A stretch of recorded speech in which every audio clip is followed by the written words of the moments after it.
Okay, let us start our session. It's very good that one thing I want to apologize. I'm using Zoom again because I've tried all the other things. Either there is a lag, there is no quality or something or the other. This session, I wanted to make it interactive.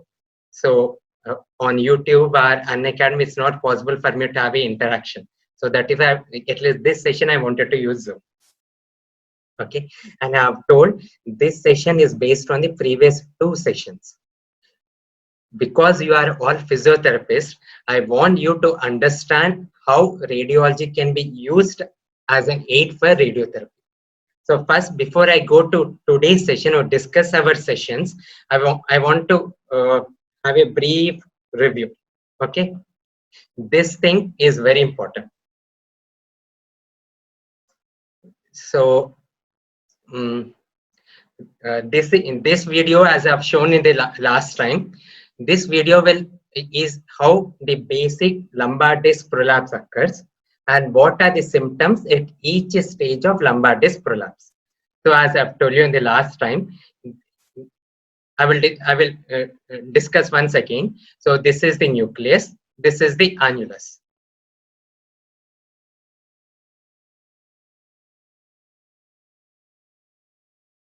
So what happens in a slip disc? In the stage one, first stage of the slip disc, there is a whole tear in the annulus. This is called annular tear. Can anyone, I will just try, can anyone from the BPT come on the voice? Can he unmute himself and start speaking? They can raise their hand so that they will be unmuted. Anyone wants to go, you can raise your hand. Initial first for 10-15 minutes will have some difficulty, but later on will get used to it. Anyone who wants to answer? Sir, repeat the question once so that they will be. Yeah, this is the basic pathology of a lumbar disc prolapse. At every stage of the prolapse, you will have some specific symptoms which you need to know. Last time I've told you, and again I will help you. But one of you take a lead and try to answer. No one ready to answer? Dr. Apurva? All the people who have raised their hands previously? Yeah, you can. Don't hesitate, because this is all for bachelors of physiotherapy only. I know that you are doing your first year, second year and third year.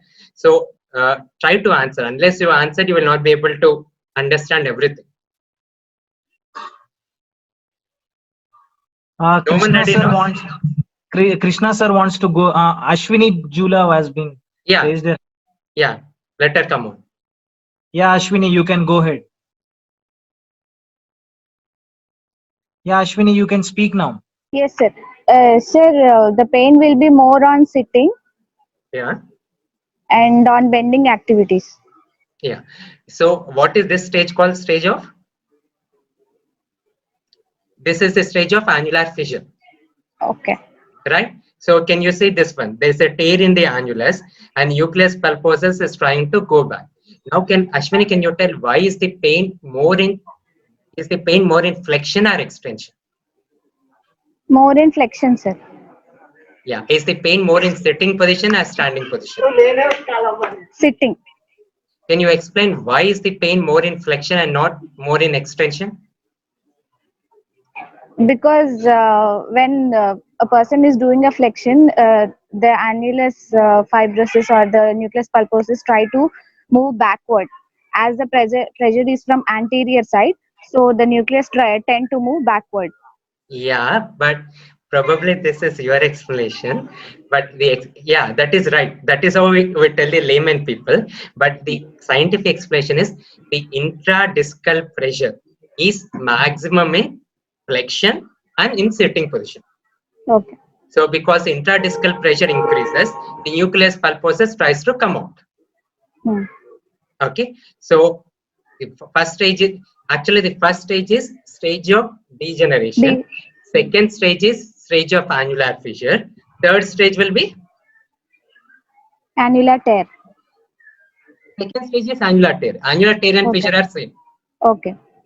So next stage, the annular tear opens up and the nucleus herniates Prolapse. back. So Prolapse. next stage will be the stage of nuclear prolapse. Prolapse. But yet it has not touched the nerve root. Nerve root. So what will be the symptoms now?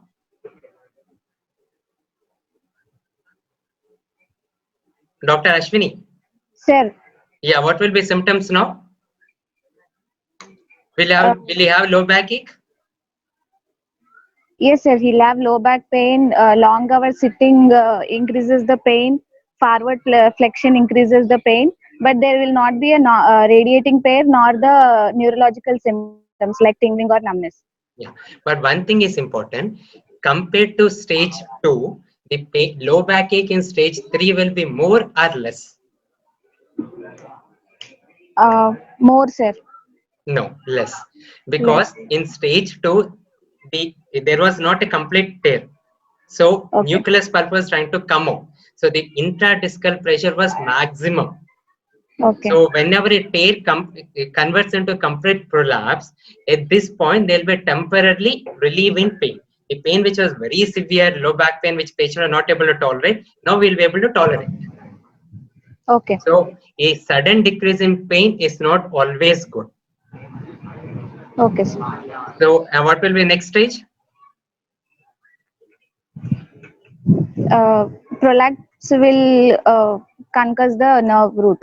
Yeah, when it starts compressing nerve root, what will happen to nerve root? Hypertrophy, neural hypertrophy. Not hypertrophy, inflammation. Inflammation. Okay. Okay, so any structure which is inflamed in the body causes pain. So what will be the symptoms of the patient now? Tingling sensation, radiating pain. Yeah. If you neglect more, what will happen? They develop into numbness, sir. Numbness, followed by weakness. And in final stage, bowel and bladder retention. Disturbances. Okay. Bowel and bladder disturbances. Good. Is this way of interaction good for everyone? Yes, sir. Fine. Okay. So the entire symptoms and radiology is very important. But for lumbar disc, what I want to highlight is this pain is maximum in sitting position, and this pain increases in flexion. And what is your basis of physiotherapy?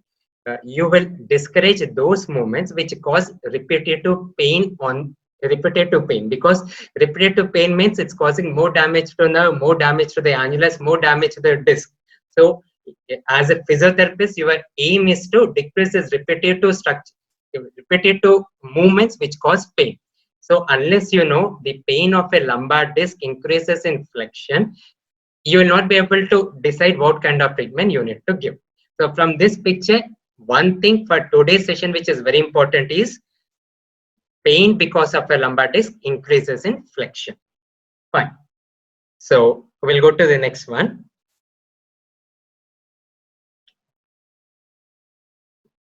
This is the basic radiology which I have told last time. Can anyone try to answer again? Apart from Dr. Ashwini, is anyone ready to answer BPT? Kindly raise your hand. And very good, Ashwini. You have really done well. Dr. Srinivas, is anyone ready? Has anyone raised their hand? No, sir. We are looking for that. You can just go to more option and there you can raise your hand. Yeah, Ashwini again, she has raised. Any other person other than Ashwini? Unless you people try to interact, you will not understand. This is radiology. This is practical aspect. If I keep on speaking, it will like you have understood everything. But when it comes to when you come into your clinic, you will not be able to understand. And for MPT people, it's a cakewalk. Whatever I'm telling today, it's very basic for them. So if I ask them to answer, they'll be able to answer like anything. And again, you people will not be able to understand. If I ask Dr. Srinivas or Dr. Krishna to answer, they will answer it as stretch, which will be beyond your things. Yeah, Sabha, you can go ahead. This is a spine, anterior view of a spine vertebra, intervertebra, and okay, Dr. Sabha. Yeah. Are you able to see my cursor? Yes, sir. So what is this? It is a body of the vertebra, intervertebral body. This cut which you are seeing is an axial cut or a sagittal cut. Axial cut. Okay. So this is all the bone. So Yes, sir. what is this bone called? The transverse process. No. Spinous process. Yeah, Spinous this is spinous process. Our idea as a radiologist, as a physiotherapist, is to identify the neural structures. As last time told, can you identify the head? Yes, sir. This Head head and is made up the of, hands. yeah, the It is hands are spinal made, cord. yeah. What are the hands? It transverse roots. Roots, fine. They are the exiting nerve roots. Fine. Yes. So what is my head? This is the spinal cord. With the overlying dura mater and the CSF. So what is all this blue structure? Spinal cord. CSF. CSF. Within the CSF, you have either the nerve roots below the L1 or the cauda equina above the L1. Fine. Yes, sir. We'll be dealing with T2 weighted images. In T2 weighted images, what will be the color of CSF? White. White. So now Sabha, be online. We will go to a real picture.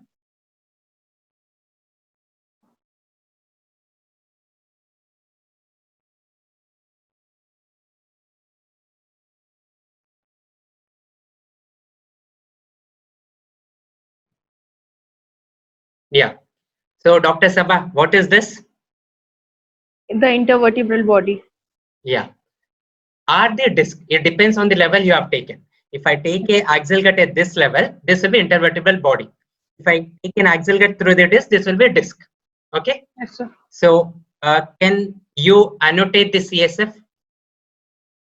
1 second.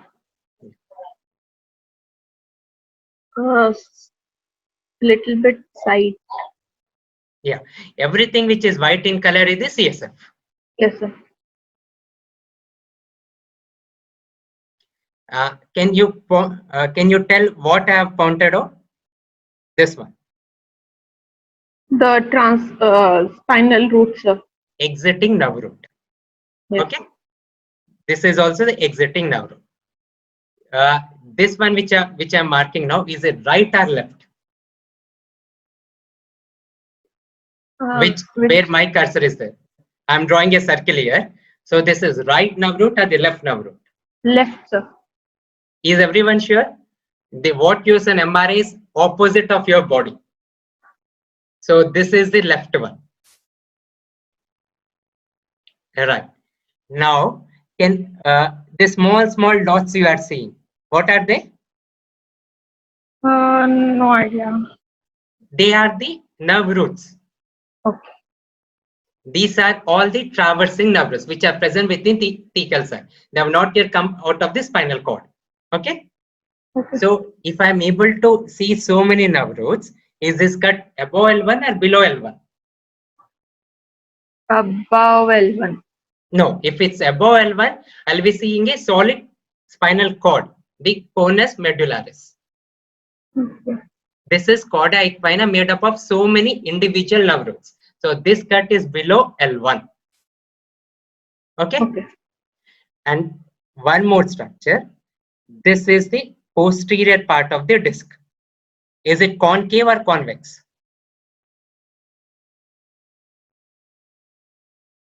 So the posterior aspect of the disc is concave or convex? Concave, sir. Yeah. Concave.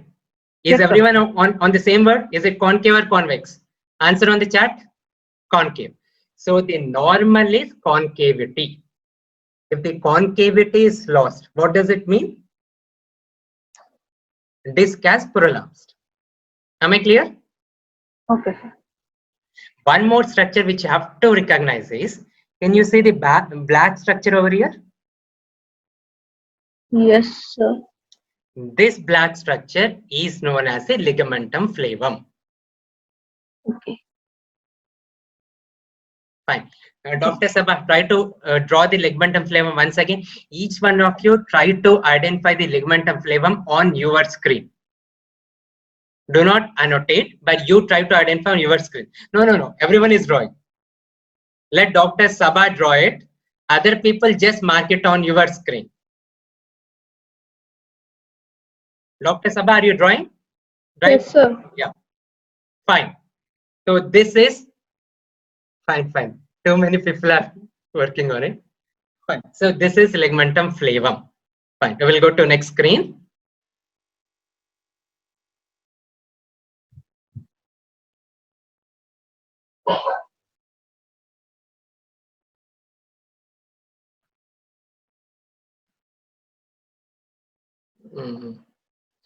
I think sagittal cut everyone will be able to easily identify. Should I revise that or not required? One time you can tell, sir. Okay.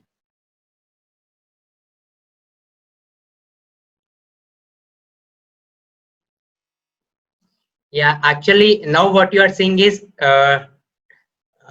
if I give you both the cuts, A and B, which will be more useful for you? Fine. Someone has answered B is T1, A is T2 because CSF is white in color. So that is what is my interest. I will be always looking for T2 cuts. Fine. Do not annotate until I ask because once you annotate, the screen doesn't move until I clear it.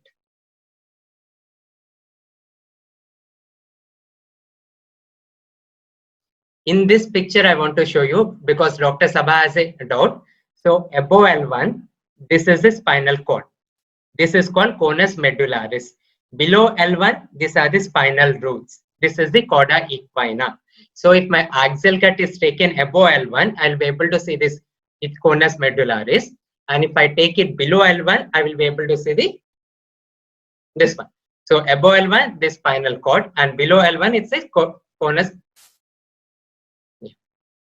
So can Dr. Sabha can you tell me what is this which I'm showing?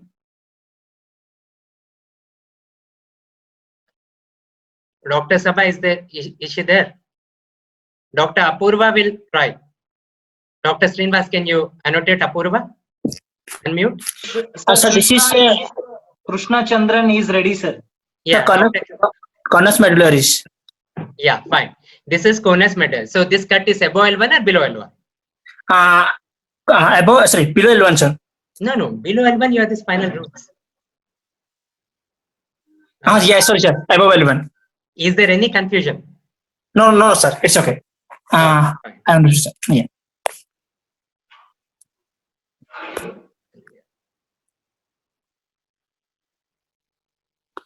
Here in this cut?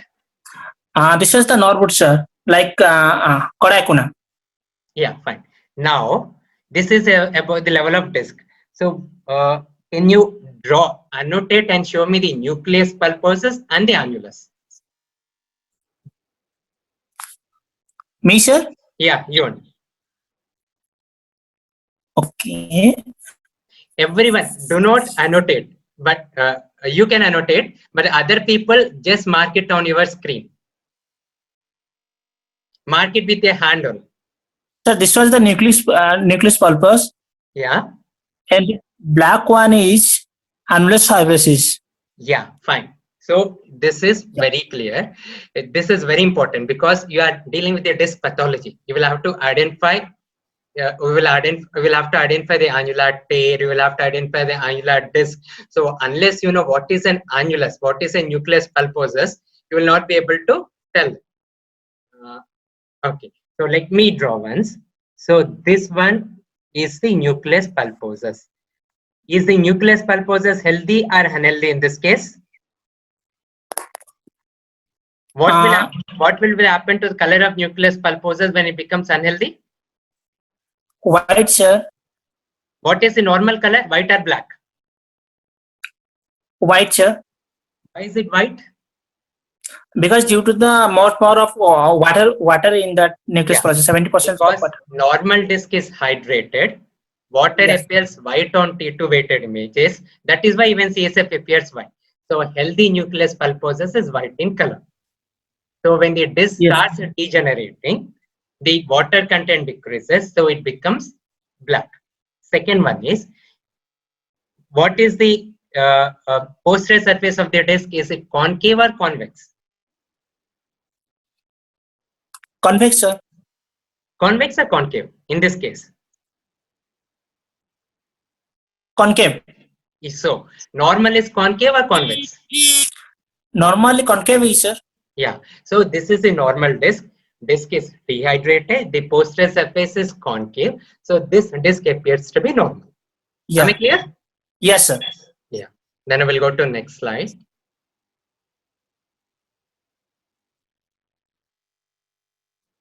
Yeah. And this one also, Dr. Srinivas, can you explain this entire animation to all the colleagues? Yeah, sir. Yeah, sir. I'll try my best. Yeah. So this is the facet joint, what you can see, which is articulating between the superior articulating facet of the above vertebrae and the inferior articulating facet of the above vertebrae and superior articulating facet of the below vertebrae. Can you play the video or should I play? I cannot do that, sir. Okay. Playing, Fine. you have. Yeah. So you can see there is an repetitive movement causes stretch related changes in the facet joints, which are, you can see the discoloration which is happening there between the intervertebral discs, that is increasing the intervertebral disc degeneration. Along with that leads to the wear and tear near the facet joints. It's more or like osteoarthritic kind of thing, and you can see the bony spurs which are formation, and that leading to the pain and muscle spasm. Yeah. Can any BPT try to answer few questions on facet arthritis? Can anyone raise your hand?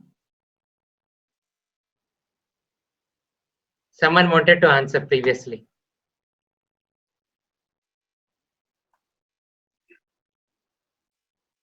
No one ready?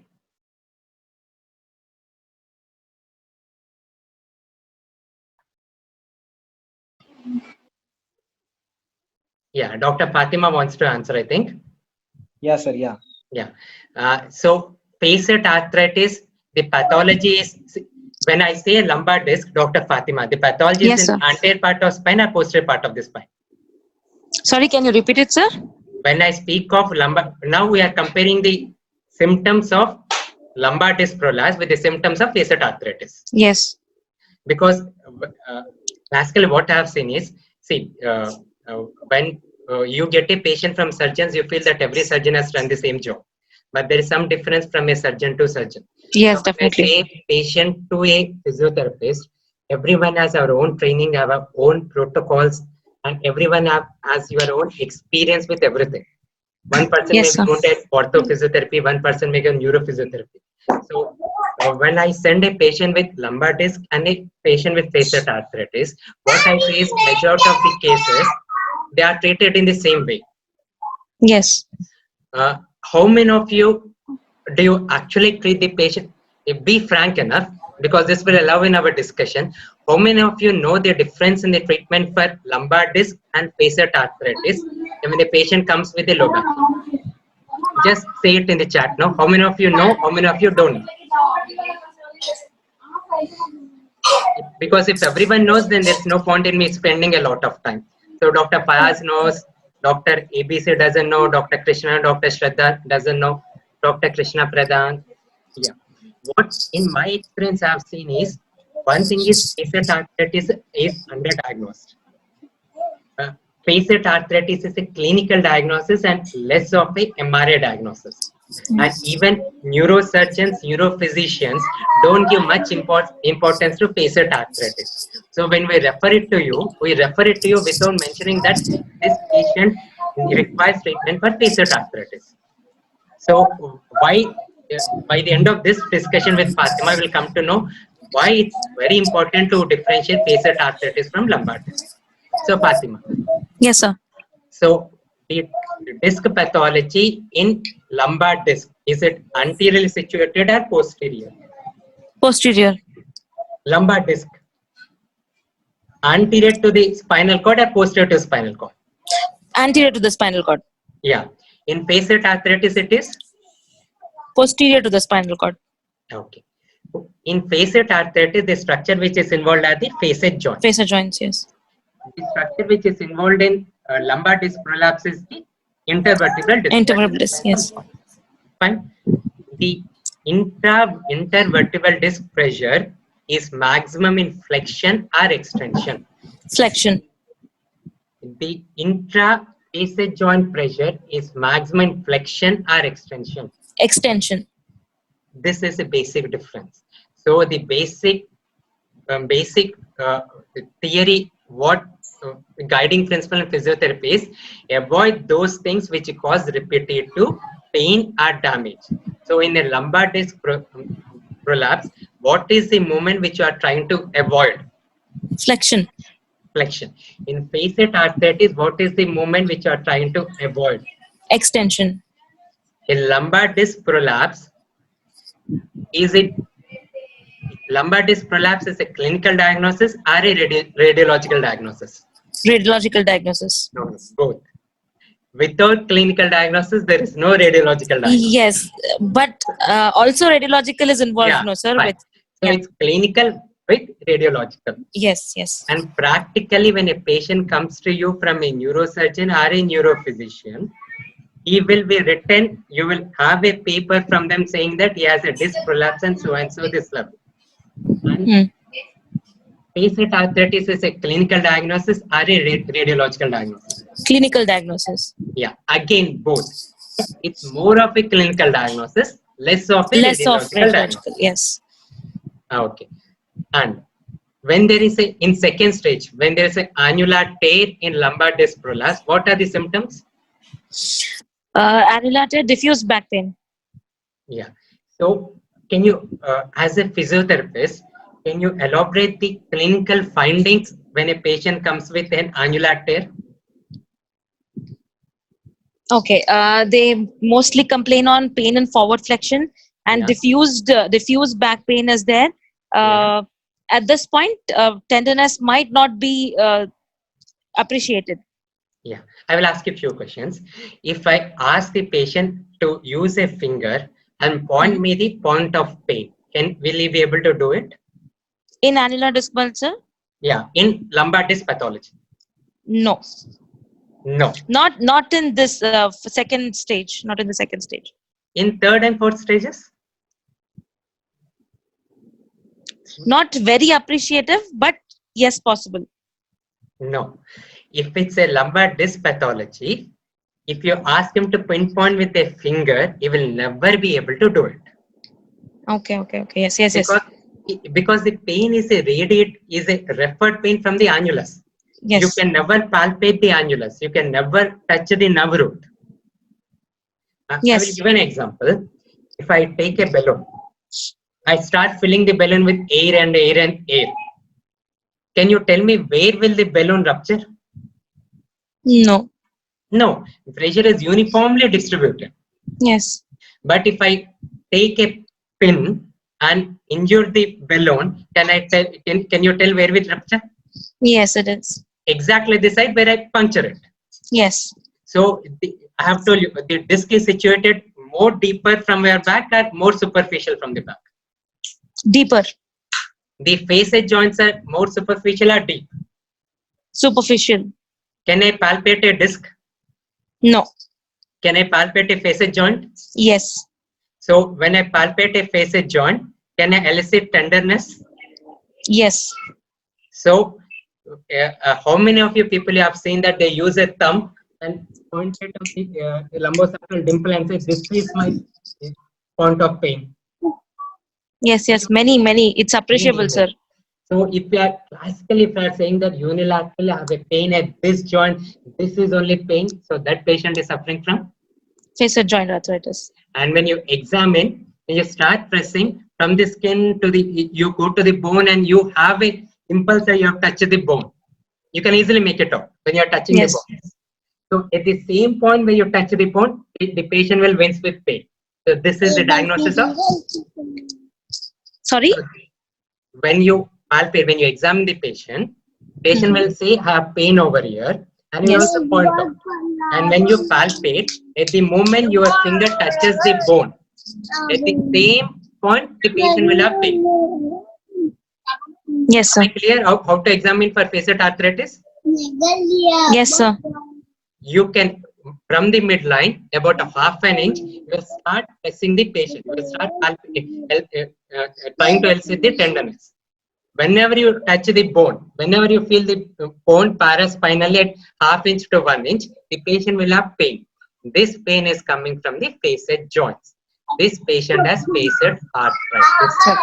Yes. Yes, sir. Coming to this picture, see this. When the patient has facet arthritis, is the lumbar disc normal? No. No. Usually this is a combined process. Patient will have lumbar disc degeneration along with facet arthritis. But thing is, one patient, even the both are degenerated. I will give an example. Yes, If I see patients at the age of 80, 75, 80 years, how many of them will have osteoarthritis? If I take an X-ray, how many of them will have, how many percentage will have osteoarthritis? most of them will have it, sir. But how many 80, of them 80 will to have 90. pain? Yeah, 80 to 90% will have osteoarthritis. But Yes. how many percent will have pain? Around 40 to 50% will have pain. Yeah. How many of them will just require physiotherapy? And how many of them will go for replacement? Approximately. No, I am not Yeah. able to. Yeah, out of 40%, I can say 35% you will be able to manage with physiotherapy. Only 5% will go for knee replacement. Otherwise, it's like every elderly patient will have to replace the knee. That doesn't happen. Yes. Similarly, if you take an MRI at 80 to 90 years of age, everyone will have degenerative changes. Everyone will have facet arthritis. Everyone will have disc degeneration. But some people will have pain, some people will not have pain. So in every case, you'll have to assess whether the pain is coming from the lumbar disc or from the facet joints. So even though radiologically patient may have degeneration of lumbar disc and the facet arthritis, some people will have pain because of facet arthritis, some people will have pain because of degenerated disc, and some people may have both the components. Both. Yes. Okay. Yes, sir. So you will have to, from your examination, which you are very good at, aided by radiology, you will have to decide which is the cause of pain. Yes. In 90% of the cases where the affection is single level, you will be able to make out with your clinical judgment and radiological. The problem comes only when there's a multiple level and you want to decide which level to treat. Suppose your treatment is not affected by the number of levels involved, then it doesn't make much of difference. So from this one, I wanted to highlight. So if I'm dealing with a lumbar disc pathology, what is the movement which I'm trying to avoid? Flexion or extension? Extension. Lumbar disc. Lumbar disc flexion. If I'm dealing with a facet arthritis, what are the things which I'm trying to avoid? Extension. Right? Is this basic difference clear to everyone? I want an answer in the chat. Yes, yes. This is a basic thing which neurosurgeons follow. Do you want to continue, or does anyone want to try the next one? Sir, there are some doubts by Dr. Fayaz and Dr. Other person. So Yeah, shall you we ask them, no? give them? Yeah. Either they can ask or you can ask, Dr. Srinivas.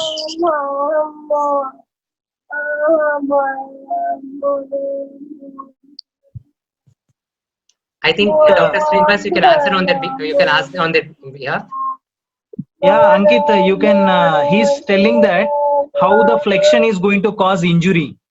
Yeah, I have told you the intradiscal pressure is maximum in flexion. The intradiscal pressure is maximum in flexion. So any movement which causes repetitive flexion movements causes repetitive increase in the intradiscal pressure. This repetitive increase in intradiscal pressure will cause dehydration and later damage to the lumbar disc.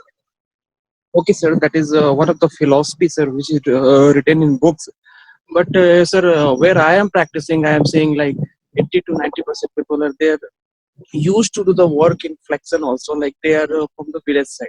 Okay, so my question is that is it a valid reason that flexion lead to injury?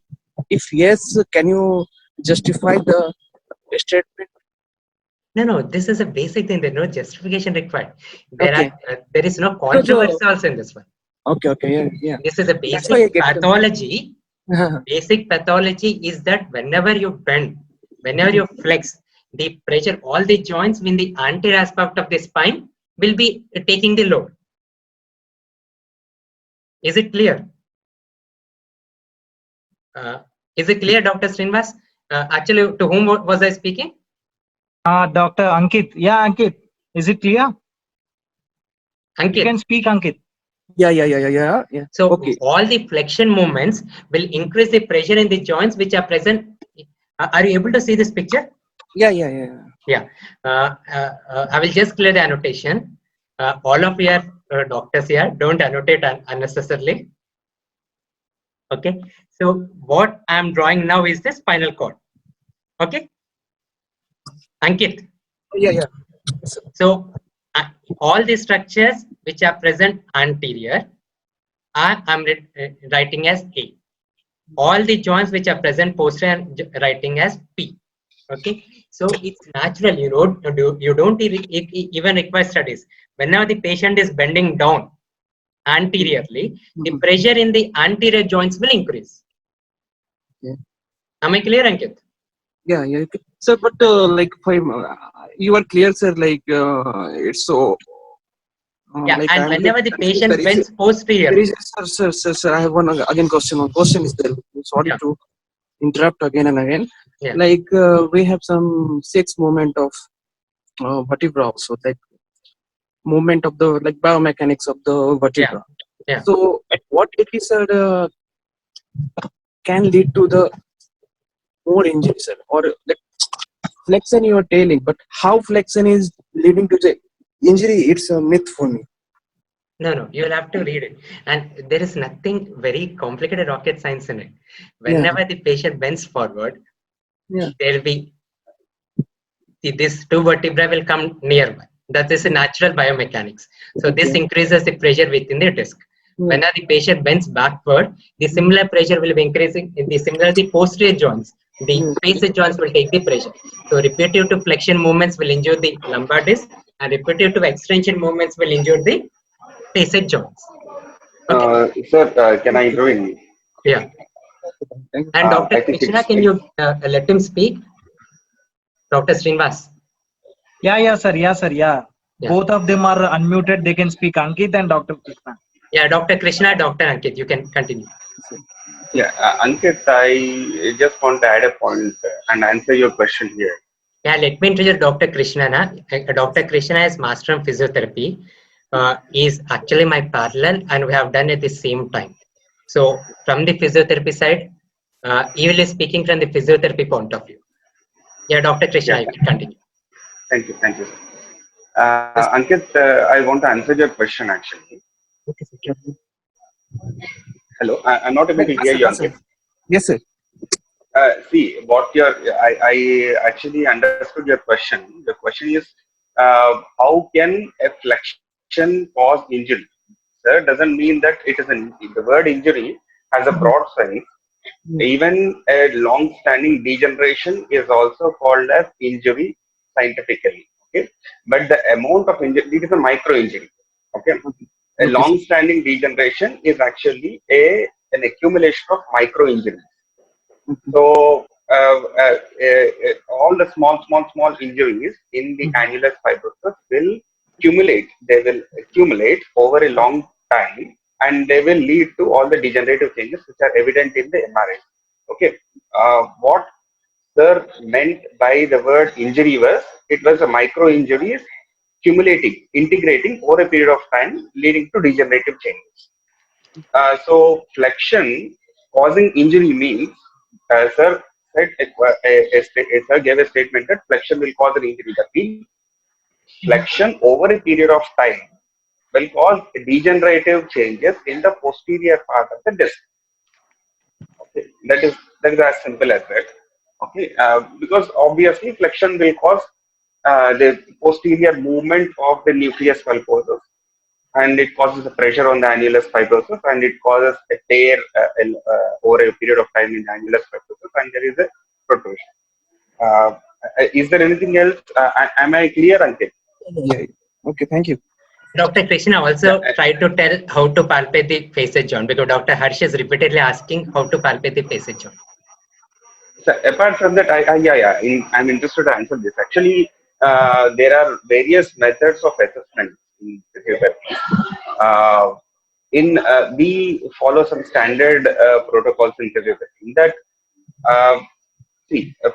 more than palpation of facet joint, when it comes to the physiotherapy, more than in physical assessment, more than the palpation of the facet joints, some will be able to elicit the tenderness upon palpation, and some will not be able to, because palpation of the facet joints is actually trained in some vertebral mobilization classes. It is not trained for all physiotherapists.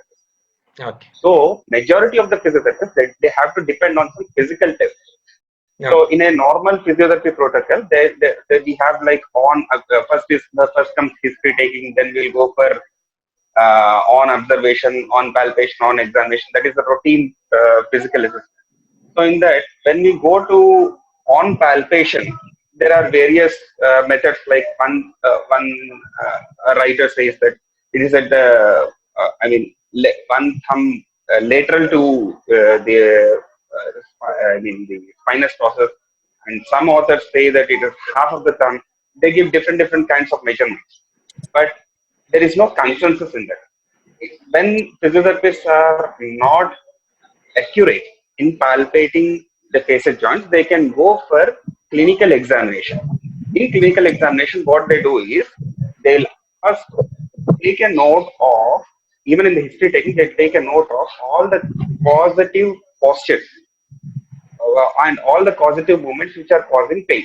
So in the history, if we find that all the movements which mimic extension of the spine are causing pain, then we'll have to doubt the facet joint. That's the first thing. And in the history taking, if we listen to the patient saying that long-standing postures which are involving a relative extension, like sitting on a chair with a poor back support, where the extensor muscles have to work for a long time, and there is a relative pressure on the facet joint. So these are meticulous understanding of the history, so which will make us proceed towards some specific clinical test. So once, I think I should be clear in this. Okay, once we suspect that there is a facet joint problem, we can confirm it through some physical test. The physical test simply involve the extension of the spine. That's it. So we can either ask the patient to stand erect and then slowly bend backwards, which can elicit pain. So bending backwards, if it elicits pain, it indicates there is a problem in the facet joint. Whether it's degeneration or something else will be sorted out later. But standing and bending backward slowly, if it elicits pain, and if the patient is able to point out then some specific points which are arbitrarily relating to the facet joints, then we can suspect facet joint bypass. Apart from that, if we want to further delineate, if we want to further concentrate on which facet joints are actually involved, we can ask the patient to bend back. In standing, we can ask the patient to bend backward and turn to the same side. That will further cause compression of the facet joints. Yeah. So it can further elicit pain. And apart from that, in order to differentiate from the facet joint, from the degenerations on the other side, what we'll do is we'll make the patient stand, bend backwards, turn to the suspected side, and turn to the opposite side. So when the patient turns to the opposite side, there will be less pain. When we suspect on this side, then the patient bends backwards and turns to this side, the patient tells us more pain. So these are the practical physical assessments which are done based on the basic biomechanics of the spine, which Yes. are normally available in physical assessment books. And I may not be very clear in my language, but I No, hope you are good. I will tell from neuros how we examine. Can anyone take a lead? I will ask you a few questions how to elicit. Dr. Fayaz or anyone who has already answered, can they come online?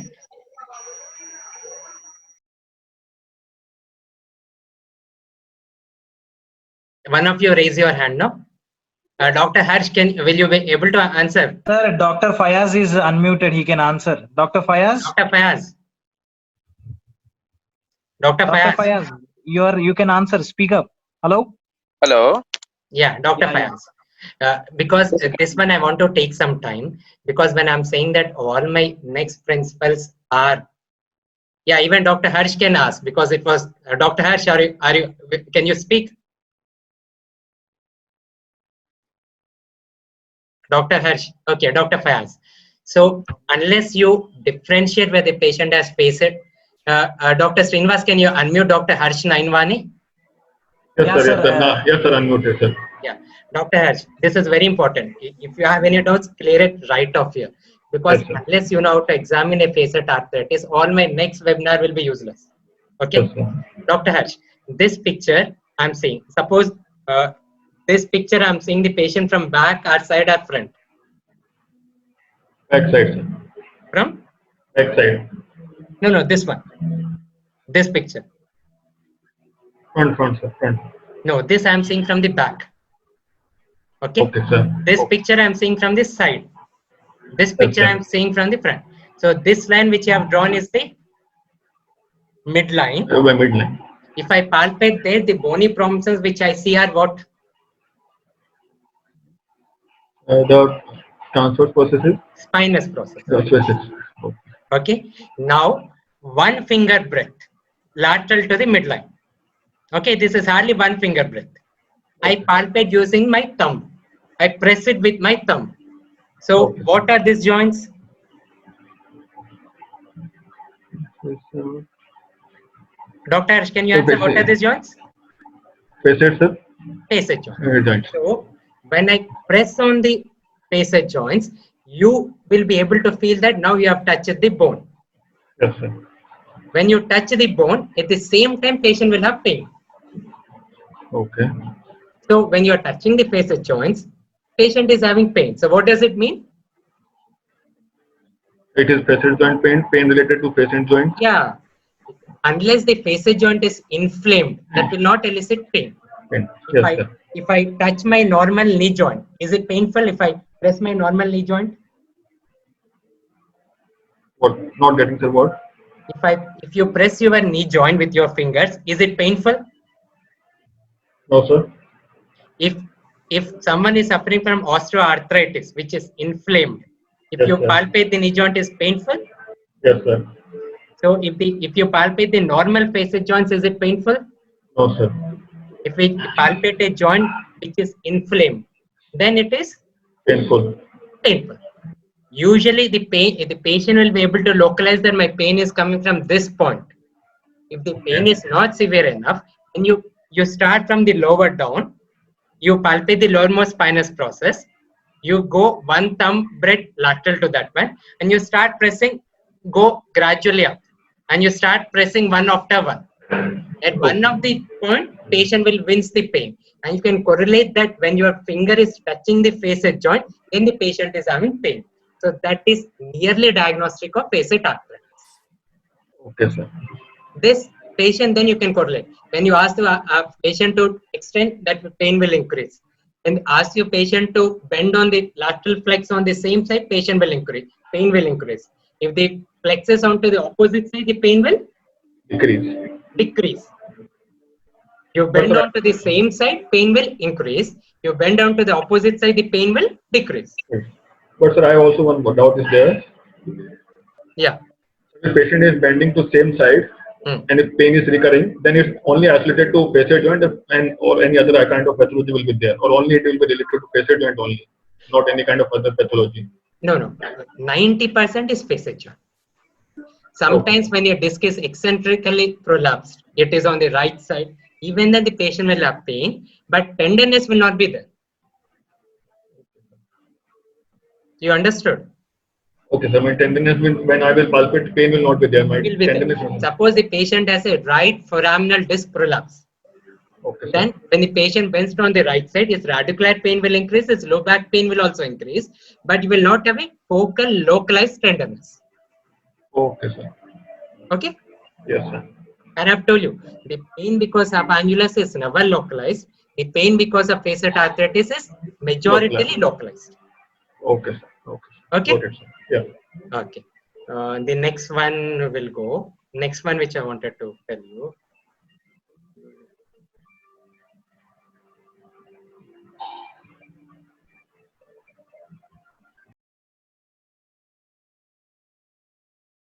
Yeah. This patient, can anyone read the X-ray?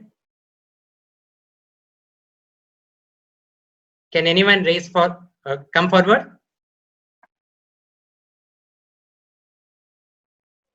You can raise your hands who wants to go.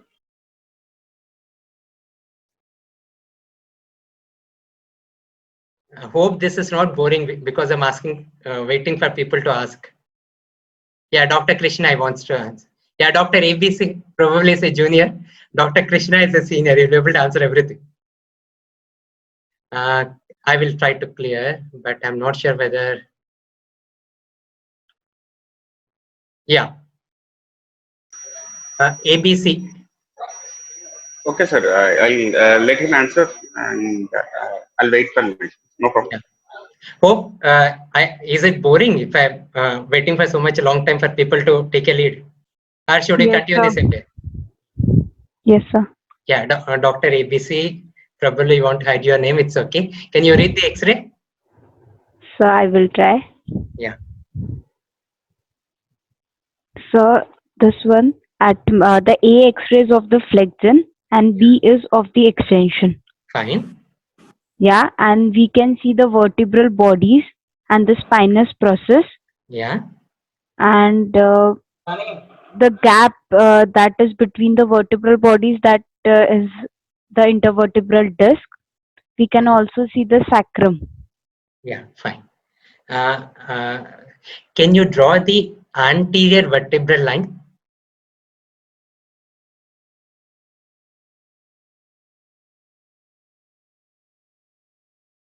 Are you trying? Fine. Yeah. Now draw the posterior vertebral line.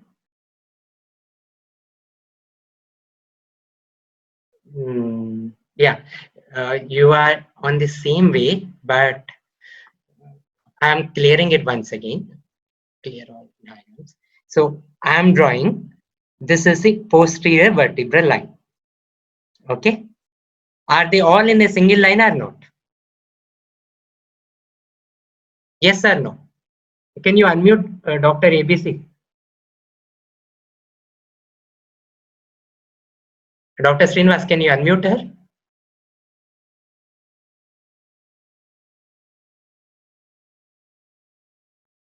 Is she Hello. unmuted? Sir. Yes, sir. When I'm drawing the posterior vertebral line, is the alignment maintained or not? So it is slight of curve. This curve is normal. This is normal lumbar lordosis. Normal lumbar lordosis. Yes. I'm drawing here. Okay.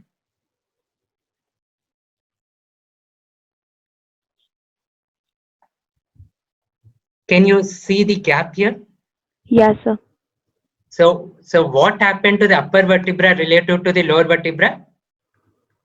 So upper vertebra flexion is more. Is it moving anterior or posterior? Yeah, anterior. So this patient has anterolisthesis or retrolisthesis? Antero. Antero. So what repetitive movement will be harmful to him? Flexion or extension? Flexion. Yeah, this is the X-ray which I have taken in extension. With Yes, this one. Okay. yes, sir. In extension, is the normal alignment maintained or not? So maintain it is the lordosis curve. Yeah. In flexion, are the just listhesis? Is it more in flexion or extension? Flexion. Yeah. So which movement is causing listhesis? Flexion. So which movement is harmful to this patient? Flexion. So what exercises do you prescribe him? Flexion exercises or extension? Extension exercises. Fine. Dr. Das has said extension is harmful. Are you clear? Is what is harmful for him is extension and flexion. Here, what we neurosurgeons feel that for all the patients, physiotherapists will advise only flexion exercises. No. I will come for discussion later on, but are you at least able to clear this pathology is worsening in flexion? Yes or no? Yes, sir. Yeah, we'll go to next one, be online. If I have something. Okay, we'll come later on again. This is also flexion.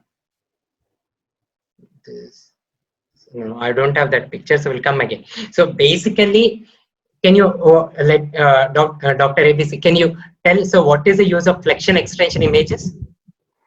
Yes, sir. Like we can find what pathology is there. Yeah, you can find out whether the pathology, particularly when there is a listhesis, you can tell whether listhesis is worsening in flexion or extension. So if the listhesis is worsening in flexion, you avoid hyperflexion. If the listhesis is worsening in extension, you will avoid extension. Yes, sir. Okay. Yeah, fine. Now, if these basic things, yeah, one thing which I wanted to ask, canal stenosis. What is canal stenosis? I don't know. Yeah, I will make. Were you there for the previous session? No, sir. Okay, we will try again. Okay. Yeah. So, what is this? What is this white structure? This is, yeah, this is the canal. So this entire white structure is known as the central canal. The contents of the central canal are the conus medullaris, cauda equina, the CSF and the thecal sac. This entire structure is called this one. What is labeled as SA is a lateral canal. So in canal stenosis, there is narrowing of the canal. Can you see? Here the central canal is narrowed. That is, the dimensions of my head will decrease. When the dimension, when the anteroposterior dimension of my head in the MRI is decreased, that is known as central canal stenosis. If there is decrease in contraction of my shoulder, then it is known as lateral canal stenosis. Am I clear?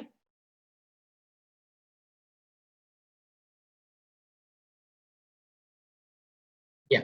This patient has central canal stenosis or lateral canal stenosis. Doctor, can you answer? At least in the chat, people answer no. This patient has central. This is a normal one. So this is entire white structure which you are seeing. So this in the white structure, the center portion is lost. So this patient has central canal stenosis. Here, what happened to central one? This patient has both. He has a central canal stenosis and also a lateral canal stenosis on the right side. And also on the left side, but right side is more severe. See, this is the central canal. This is the right lateral canal. This is left lateral canal. Here my head is also decreased in size. Even my shoulder is decreased in size. So this patient has a central canal stenosis and also a lateral canal stenosis. This patient? Lateral. Bilateral or unilateral? More on one side and less, but both bilateral. Which side is it more, right or left? Sir, left. Yeah, fine. Your right is left for the scan. So you will have to reverse it. So this patient has more on the left side. Right. So Right. this patient has left canal stenosis. Okay. Yes, sir. Yeah. Then one more thing, which I have to tell you, the dimensions of the lateral canal and the central canal decrease in extension and the dimensions increase in flexion. So the symptoms of canal stenosis are worse in flexion or extension. So can you please pardon the question? Yeah. Whenever we have the central canal, we have the lateral canal. So whenever the dimensions, when it narrows, patient will have more symptoms of canal stenosis. Yes, sir. And the dimensions of the canal, when will the canal narrow, in flexion or extension? Flexion. No, in extension. Okay. So all the symptoms of canal stenosis worsen with flexion. Am I clear? Every one of you. There is no doubt. All the symptoms of canal stenosis worsen with extension. Patient will have relief with flexion. This is because the dimensions of the canal, they decrease in extension. Okay? Yes, sir. So let me summarize. The lumbar disc pathology, the intradiscal pressure increases in flexion or extension. Flexion. Yeah. Facet arthritis, the intrafacet joint pressure increases in flexion or extension. Extension. Spondylolisthesis, the pain worsens in flexion or extension. Or variable. Variable. Variable. So that you will confirm with a flexion extension X-ray. Canal stenosis, the symptoms worsen in flexion or extension. Extension. Fine. This is the basic. This is what a neurosurgeon wants you people to know. Now we will go to the proper radiology and the case discussions. Okay?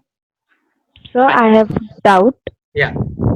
So facet arthritis, it is like a tender point, like only particular facet joint is affected, or all L1, L2, L3 like that.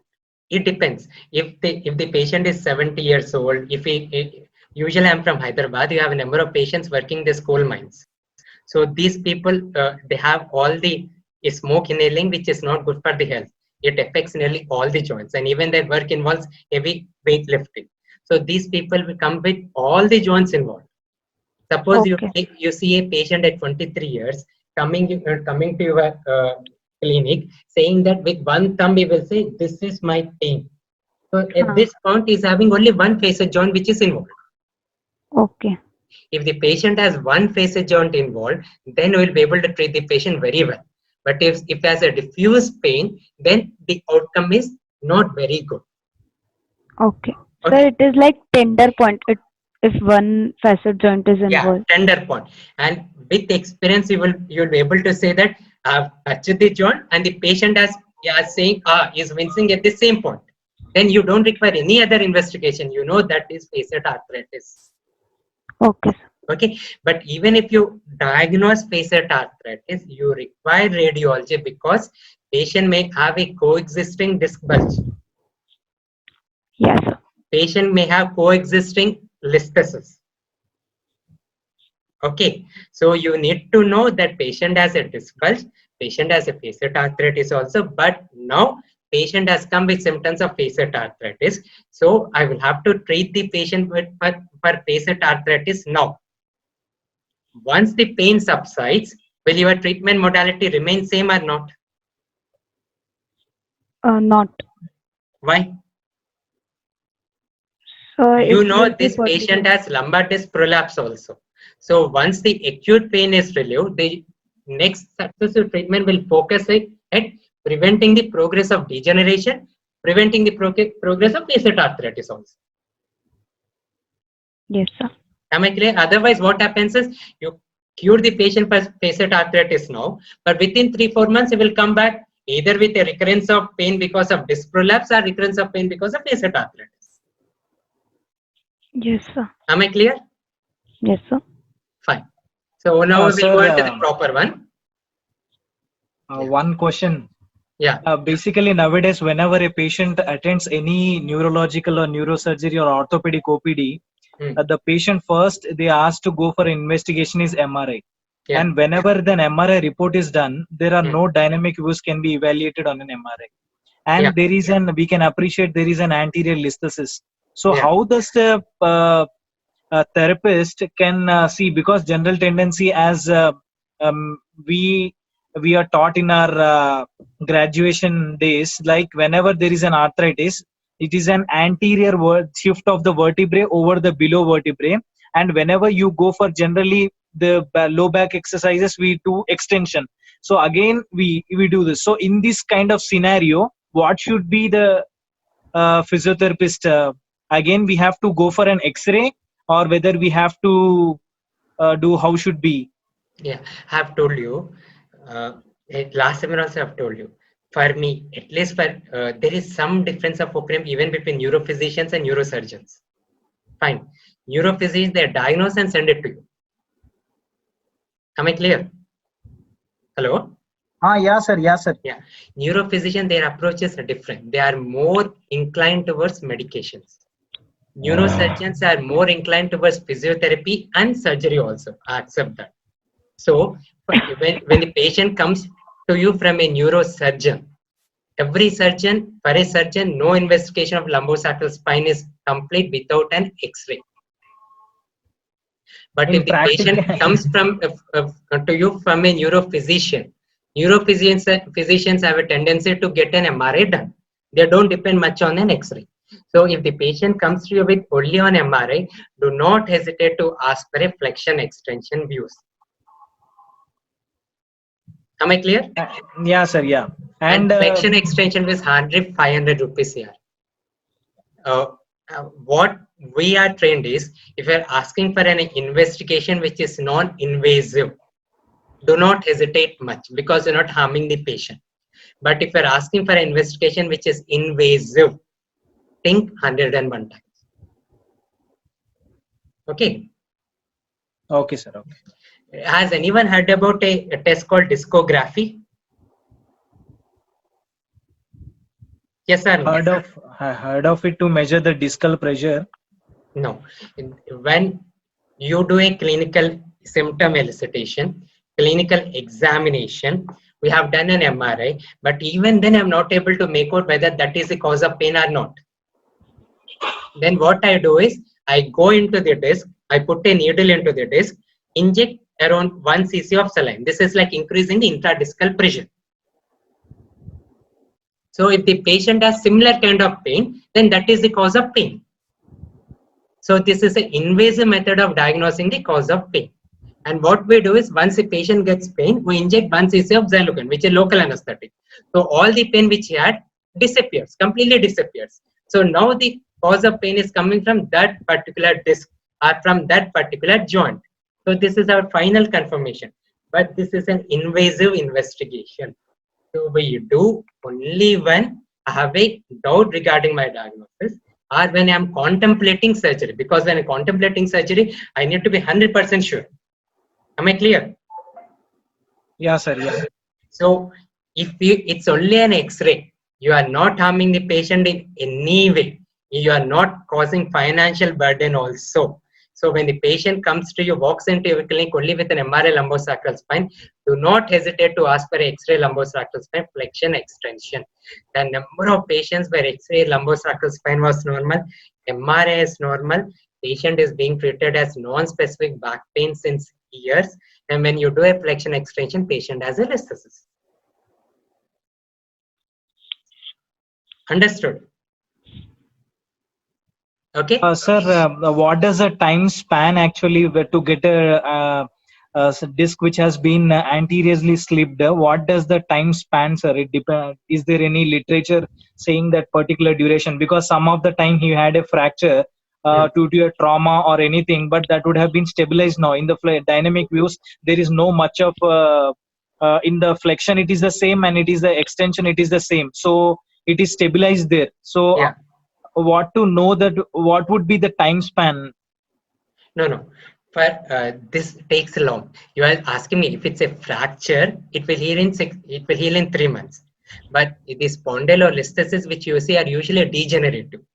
They are not because of fracture. So degenerative listhesis stabilizes, it does not heal. So it takes years to stabilize. So you will rarely see a patient in your practice where the mobility is there when he has presented, and when you keep treating the patient, the mobility will decrease. It will never happen. It will take years. You will have to have osteophytes which will unite the vertebra anteriorly, posteriorly. So this concept of number of times per spondylolisthesis is not there.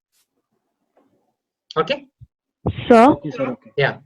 so if someone has a severe back pain and it is radiating to thigh, and but MRI is normal, then what can be the pathology?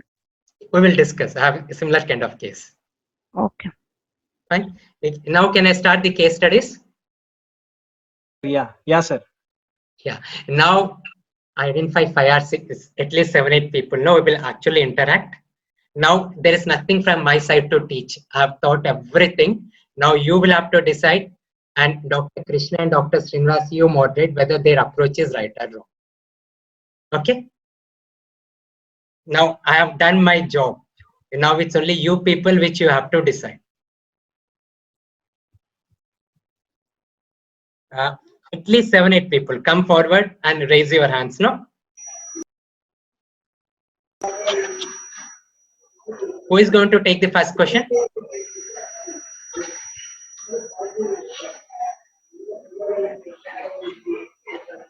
And before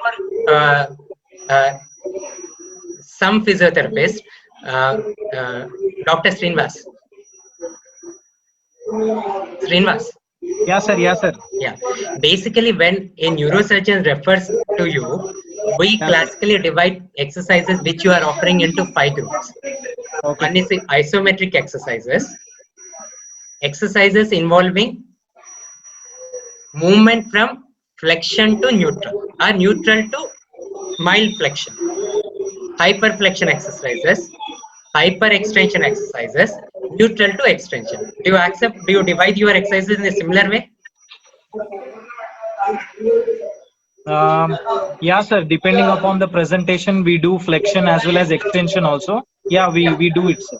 Yeah. Basically, I think you divide the exercises in isometric exercises and isotonic. Isotonic are where there are movements. Yeah, Right? exactly. Yeah. Exactly. In the movements, you divide into 2: flexion exercises, extension. Right?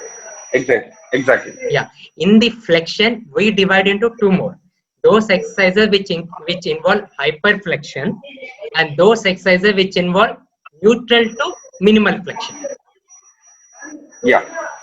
And even in extension, we have exercises which involve hyperextension and those which involve neutral to minimal extension. Am I right? Yeah. Who is going to take this one? Any bachelor physiotherapist, BPT? These are very interesting. At least I feel these are very interesting for you to. You will identify yourself with your proper clinical cases. Dr. Fatima, do you want to try?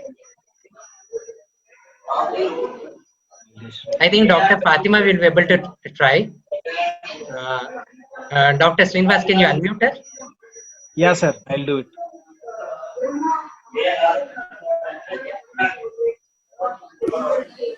Yes, sir. Before I go, Mackenzie exercises are hyperextension exercises, hyperflexion. Extension Both, exercises, sir. Extension and has both, sir. hyperextension. Yeah, mild as well as hyperextension. Yeah. So I will not tell you what are hyperextension exercises. You are a better judge and you are trained better. And actually, I don't even know the name of those exercises. You can ask any neurophysician, any neurosurgeon. We don't know the names of these exercises. So we are practically lay people in that.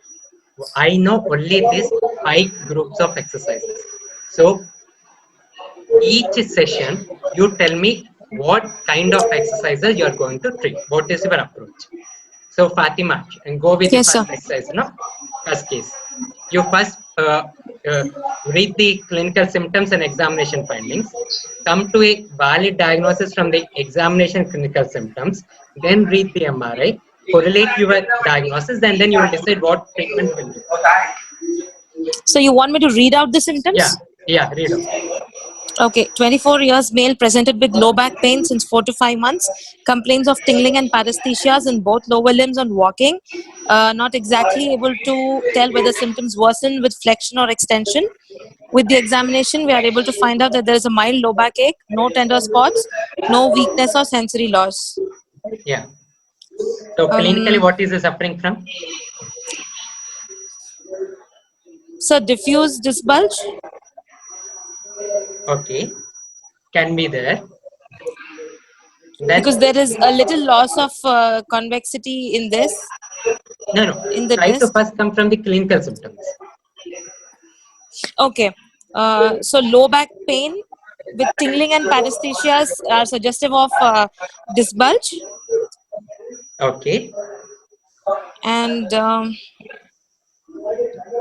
he may be having a disc bulge. Accepted. Is he having symptoms of facet arthritis? no, because he is not able to tell whether there is a symptom change with flexion or extension.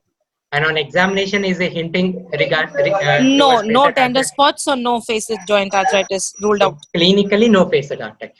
Facet arthritis is my clinical diagnosis. If the patient has facet arthritis on MRI, my clinical diagnosis takes a upper hand. Okay. Yes. So this patient has signs of he has no symptoms of facet arthritis. He has symptoms of disc bulge. Does he have symptoms of canal stenosis? Yes. Yes, canal stenosis. Yeah. What are the symptoms of canal stenosis here? Paresthesias. Paresthesias. Right. Does he have symptoms of radicular pain? Yes, tingling and paresthesias both. No. Radicular pain is more of pain. Patient will have a Okay. radiating pain. Superimposed on that, he will have tingling and paresthesia. Okay, so first symptom should be noted as radicular pain. So we cannot consider tingling in that. Yeah. No. If the patient has an acute disc, will have a radiating pain along with tingling and paresthesias. Okay. If the patient has canal stenosis or chronic disc bulge, he may have minimal radicular pain along with tingling and paresthesia. So if the Okay. tingling and Yes, yes. paresthesia are predominant, we will think in terms of canal stenosis, either Yes. central or lateral canal. Yes. So Okay. this is a lateral canal stenosis. Yeah. Now read the MRI. No? We will go Yeah. stepwise because I know you are a master of physiotherapy, so it's easy for you. But I feel that majority of the people in the audience are bachelors. So let them go step by step. By the time you come to fifth or sixth case, we'll be fast. Can you annotate? Can you show me the complete disc? Can you draw the complete disc in this Yes. Yes, sir. Yeah, draw. No, absolutely wrong. Oh, I'm sorry.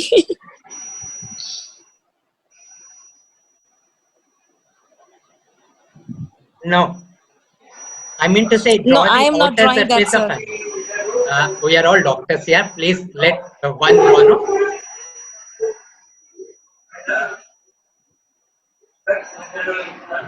Srinivas, can you give the control of annotation to only one?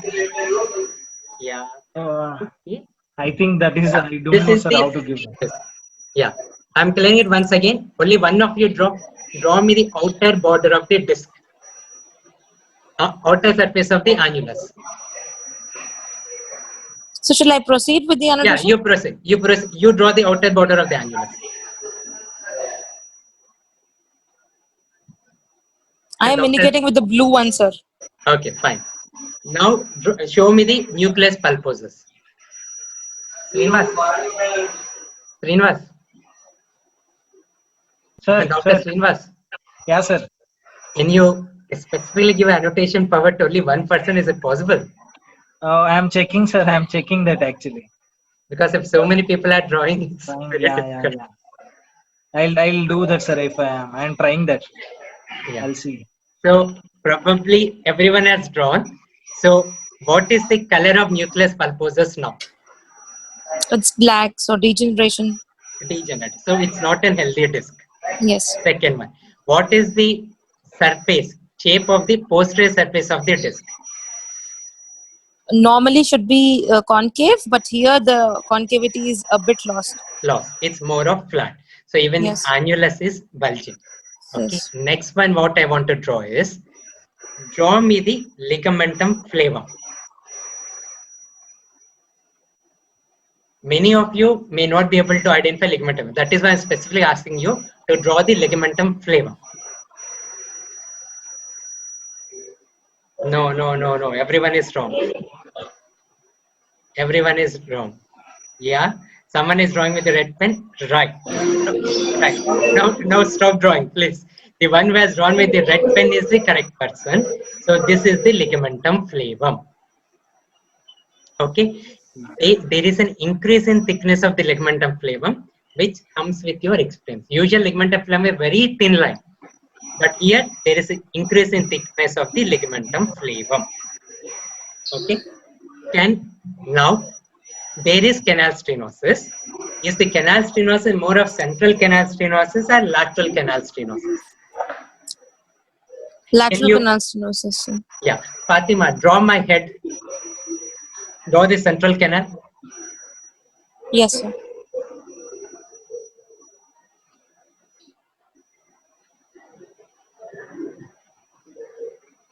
No, it's wrong. Draw again. Yeah. Probably red color is yours, Fatima. No, sir. I didn't draw that. Okay. I was about to draw it. Yeah, but where has drawn, that is the central canal. Fatima, now try to draw the lateral canal. Lateral canal is my shoulder. This, sir? Yeah. I will draw. Yeah. This region is the lateral canal, where you are not able to see the CSF. Right. So there is bilateral lateral canal stenosis. So this patient has a degenerated disc. This patient has canal stenosis, which is lateral canal. There is no facet arthritis. So how do you treat the patient now? Fatima. Yes, sir. Telling 1 minute. So will you advise this patient flexion-based exercises and extension-based exercises? Flexion-based exercises, sir. Think over. There are two pathologies here. Patient has a canal stenosis and also a disc bulge.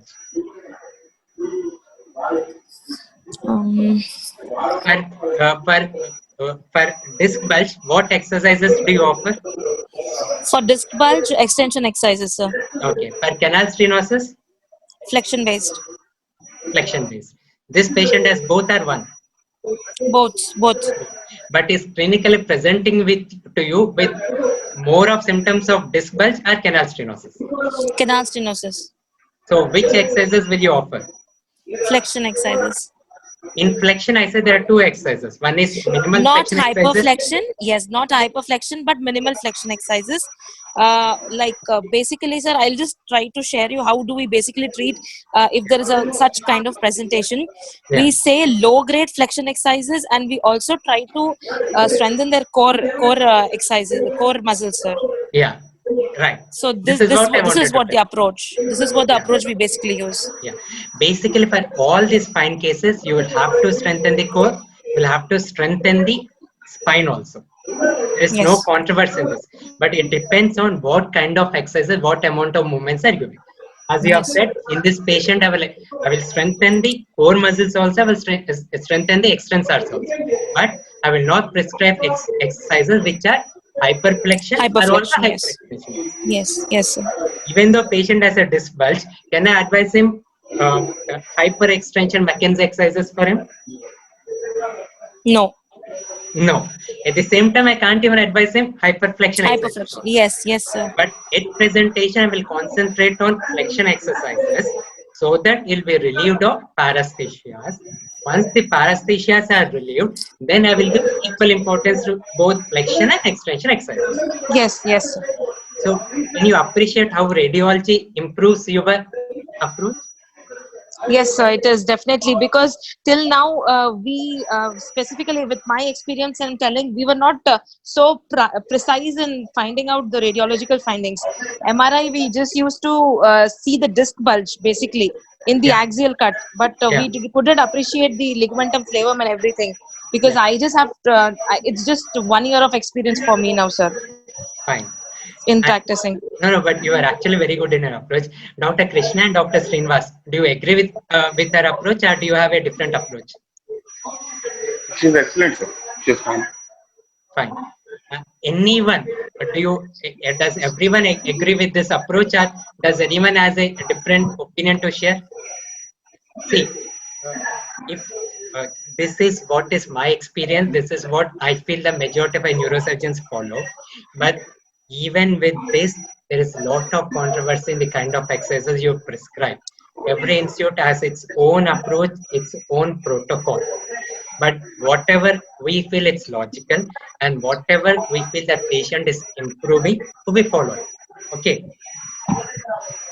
So Yeah. in One the small chat, thing. is everyone agreeing with this approach of treatment for this patient? Yes or no? Or does anyone want to debate?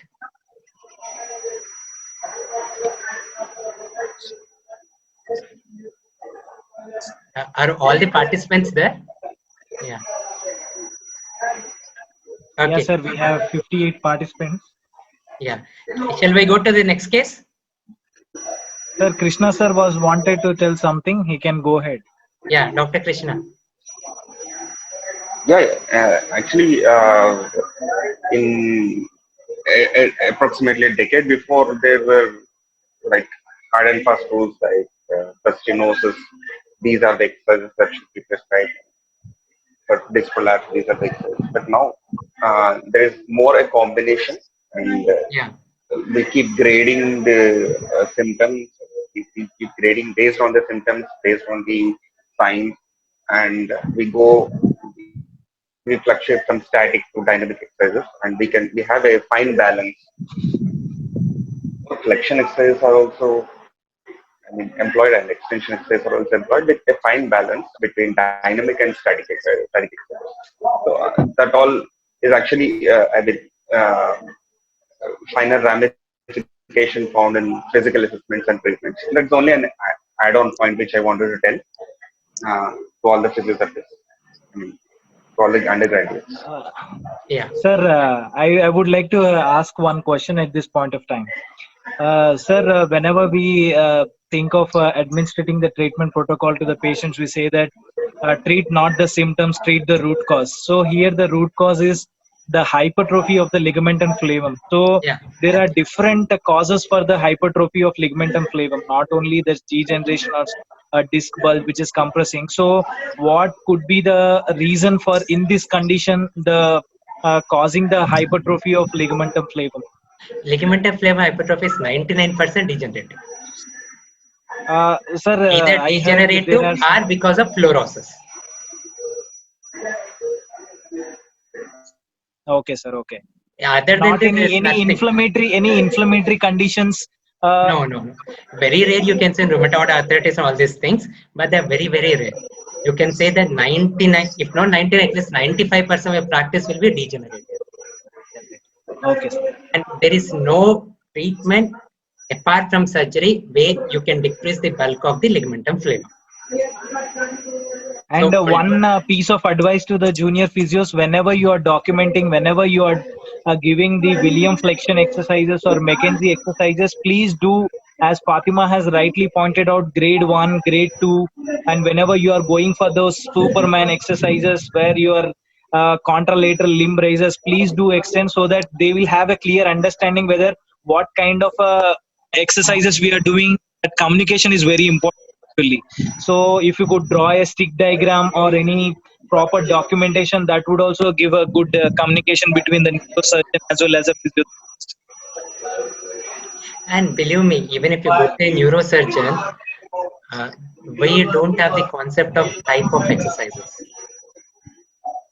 So you will have to educate your neurosurgeon. You will have to form a group with your neurosurgeon, neurophysician, and then slowly try to tell them that there are different kind of exercises. I think majority of people will refer it to you just for physiotherapy. Am I right? Yes, sir. Yes. Yeah. So this is your this is your region of expertise. You need to tell them, sir, I want this information. I'm treating the patient with this way, and slowly they will come into your way. Okay. So let's go for the next one. Who is going to try this? And Dr. Fatima, are you online? Yes, sir. I'm here. Yeah. One thing. So okay, I will call you once again. We'll go for the next case where it's more clear.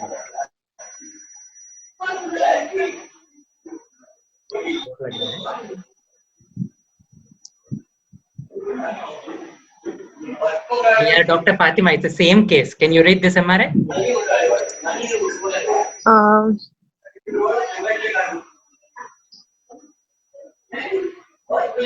Lesion is at the level of L3, L4, sir.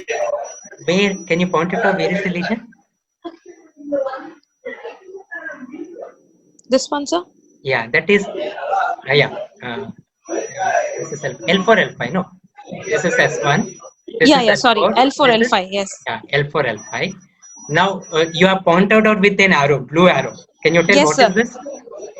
Sorry. You have pointed out with a blue arrow. What is that structure? Can you tell the structure where my arrow is there, where my cursor is there? There is lot of annotations, sir. Actually, yeah. This one. Just my cursor will be unique. Central canal, sir. No. This black structure. It's there in every Ligamentum flavum. Yeah. Can you appreciate the ligamentum flavum here compared to Yes, other it's completely hypertrophied. So it's easier if it's a central canal stenosis. It's easier to appreciate in the sagittal cursor. Okay. Yes. So this compression is coming from the posterior. Yes. So it's very easy to identify. Okay. Now case 2. Can anyone take up?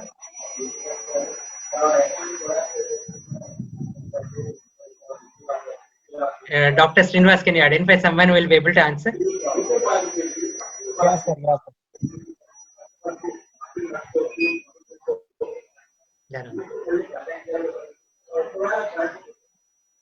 Yeah, Rucha, you can go ahead. Rucha. Someone is asking me to clear the. Rucha, are you there? Yes, sir. Yeah. You can try this. Rucha is a BPT student, sir, and she has accepted to answer. You can go ahead.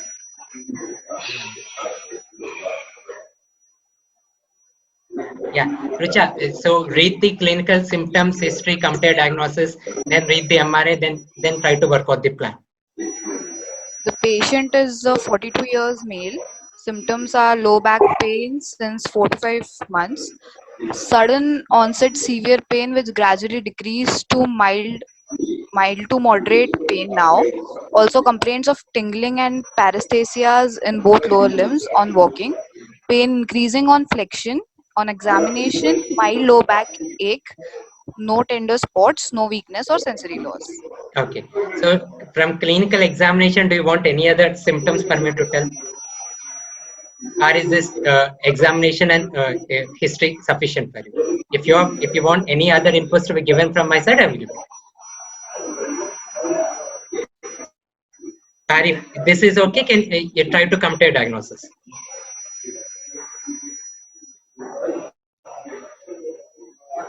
Can you just give me a second? Yeah, you take your time. There is no hurry. There are around 10 cases. You can complete with 2 or 3 cases this time. You can postpone to next session. It's okay.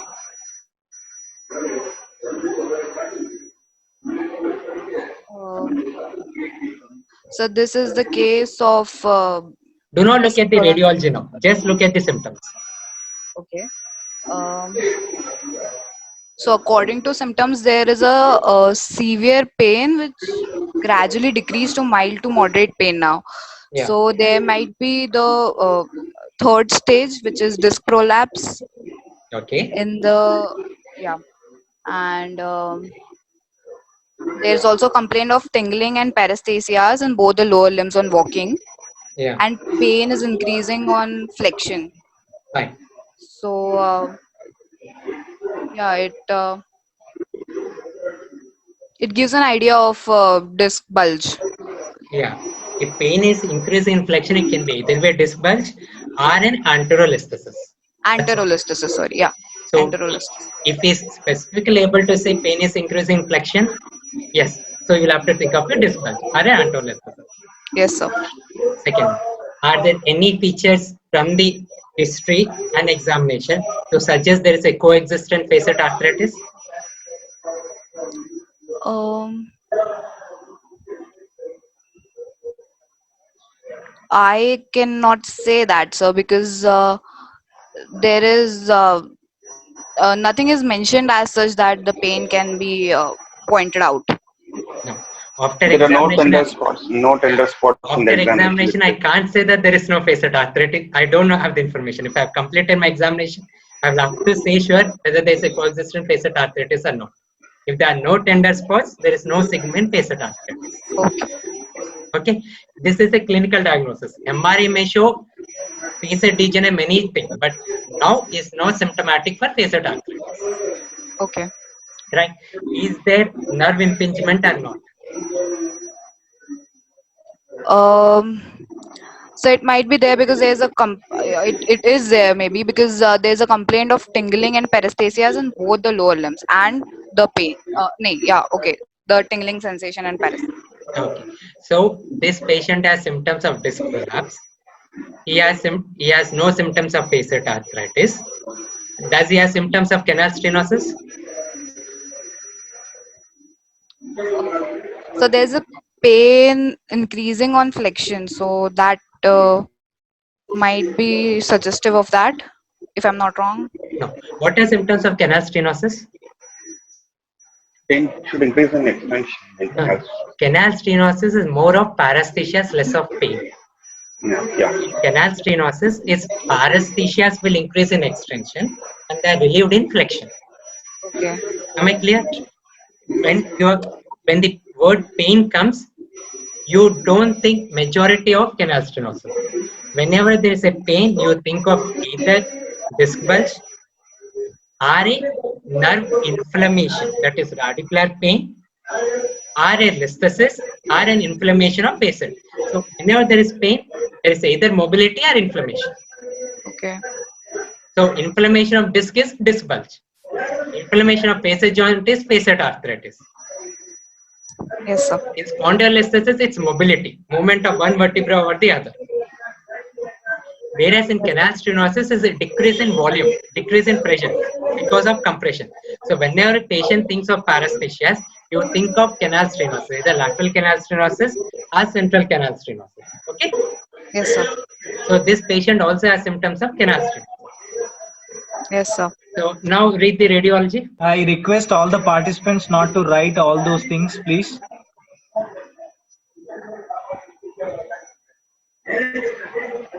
Yeah. So there's a herniation present at the level of L3, between L3 and L4. Disc herniation. And yeah, that's.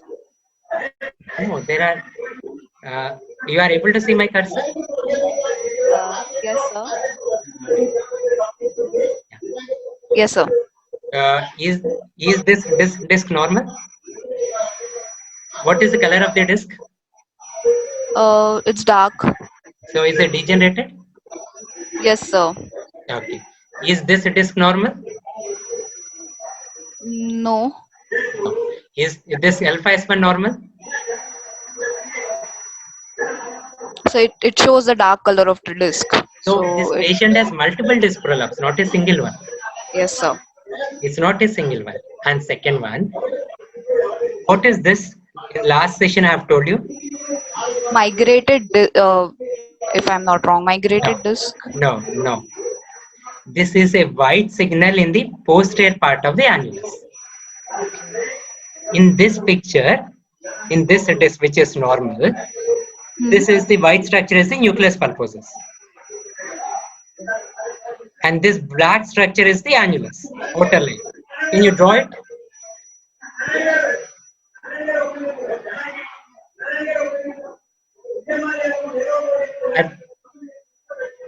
No, I will show you. I will draw myself. See, this one is the nucleus pulposus, this small one. See, this one is the nucleus pulposus. The one between these two circles is the annulus. Annulus. Okay. So what happened to the annulus here? Can you see a white spot in it? Are you able to see a white spot in it? Yes, sir. That is known as hyperintense zone. That is the annular tear. Yes, sir. So that was the cause of pain which he had 4 to 5 months back. Okay. And that annular tear heals in 3 weeks to 3 weeks to 3 months. So as it starts healing, patient will have decrease in pain. Okay. And this MRI was taken at 4 to 6 months back. This is not a fresh MRI. Yes, sir. Okay, am I clear? Can you correlate the history with this MRI now? Yes, sir. So 4 to 5 months back, patient already had a multiple disc degeneration. So before 4 to 5 months also, if you ask him, he will say that I had mild low backache, which was not significant. 4 to 5 months back, I had a sudden onset pain because at that time I had an annular tear. After having annular tear, I took some conservative treatment. This annular tear healed, so my low backache has gradually decreased. Because of this disc bulge, there is some residual canal stenosis. So because of that canal stenosis, I have my paresthesias now. Yes, sir. Am I clear? Yes, sir. Okay. So what exercises do you advise for him?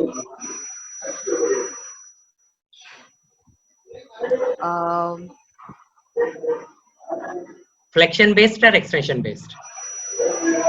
Extension based because the person, extension based exercises. Yeah. Now the patient has low back pain. Now entire pathology is not. Is it because of ligamentum flavum or disc? Disc mainly. Yeah. Canal stenosis may be because of disc. It cannot be because of ligamentum flavum hypertrophy. Ligamentum Stenosis flavum. is because of disc. You treat the disc. If the canal stenosis is because of ligamentum flavum, you treat the ligamentum flavum. So this patient is symptomatic because of the disc. So you give exercises which are based on extension. Can I allow hyperextension Mackenzie exercises for him? Sorry, sir. Repeat. Can you please repeat Can the I question? allow hyperextension Mackenzie exercises for him? Hyper extension, I guess, cannot be But advised. why? There's nothing. You don't have symptoms of facet arthritis. There's no listhesis. There's no ligamentum flavum hypertrophy. So this patient has pure disc pathology. So this patient, we can allow hyperextension Mackenzie exercise. Okay. You start with low grade, and the patient is able to do it. Then you can gradually extend to hyperextension Mackenzie also. Okay, am I clear? Yes, sir. Is it clear? Yes, sir. Okay. Are you people getting bored? Or should I continue with the cases, or can I postpone the cases? Sir, we'll do one more and we will. Yeah. Last case, very simple one. Should I put it? Proceed. Sir, before we proceed, I have one small doubt. Yeah. I think this is the mid-sagittal view of the spine, sir, right? In the This is a neutral. This is a neutral view. Okay. I mean, can I call it mid-sagittal view? I didn't get you. Can you ask again? Can we call it mid-sagittal view? Yeah, this is a mid-sagittal view. Right.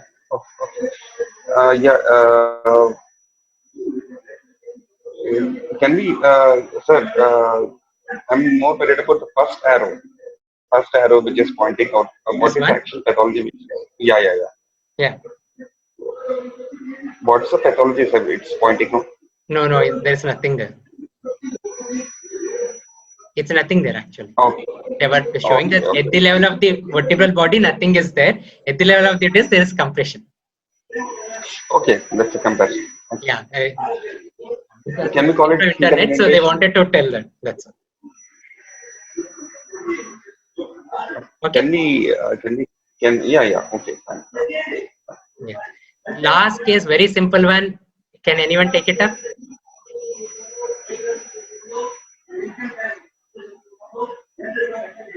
Yeah.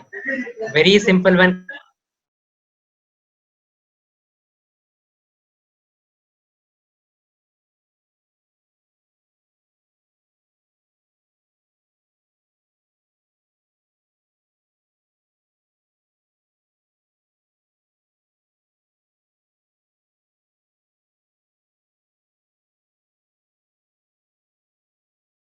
Hello, Ayushi.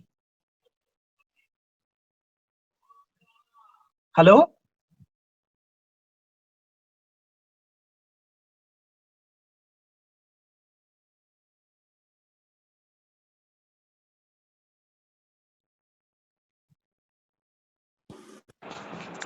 Hello.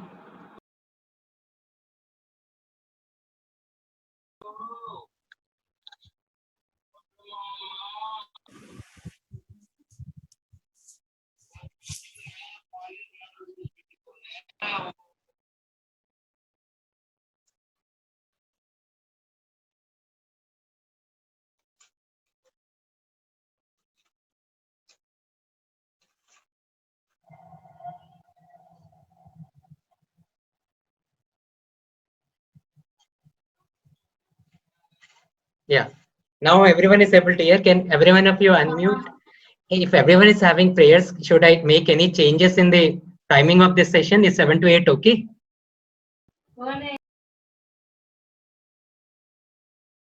Yeah, first question, shall I stop or shall I continue?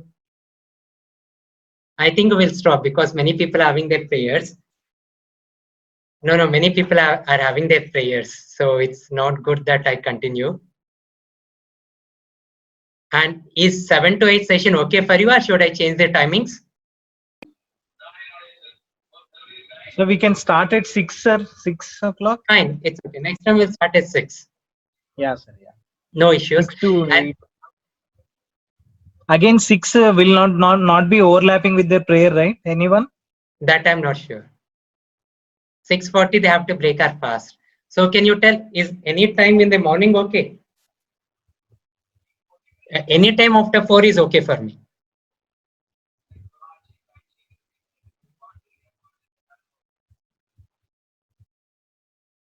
Can we take from 5 to 6, 5 to 6:30, 1.5 hours? Yeah, that would be good time, sir, because that will not hamper their fasting timings also. Yeah, 5 to 6:30. Yeah, sir. Yeah, that will be okay because I have my work until 4. So 5 to 6:30 will be okay for me. Yeah, sir. Everyone is asking when will be the next class. Next session, next session is on basics of this one. Last time I was stopped with the functional session of the cerebral hemisphere. I'll continue with that one on Tuesday. And Friday, should I continue with the remaining cases or should I go to the second session? And any other session?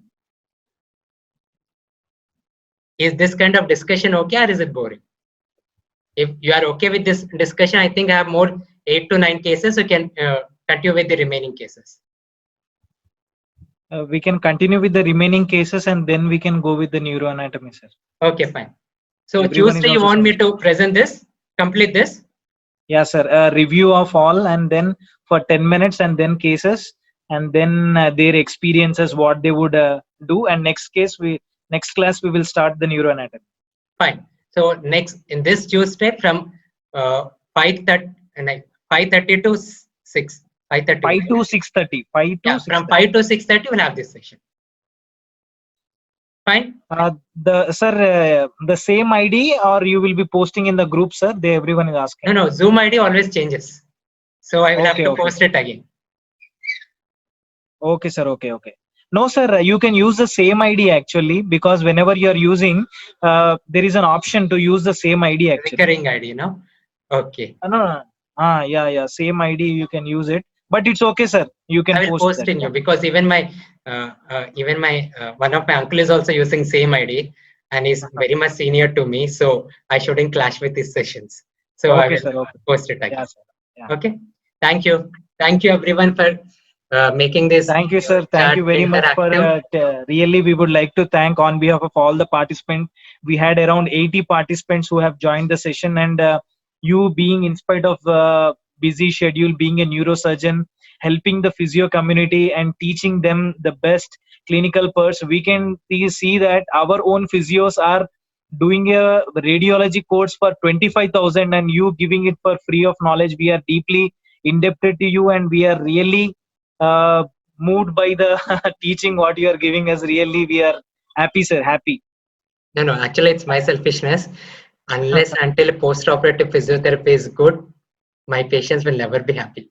And I understood that this only because of miscommunication. Actually, not miscommunication, no communication. So Yeah, I sir, thought yeah. that I will start.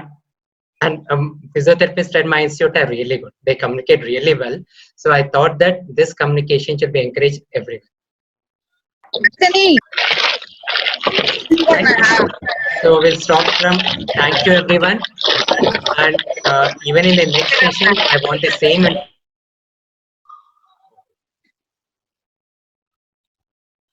session.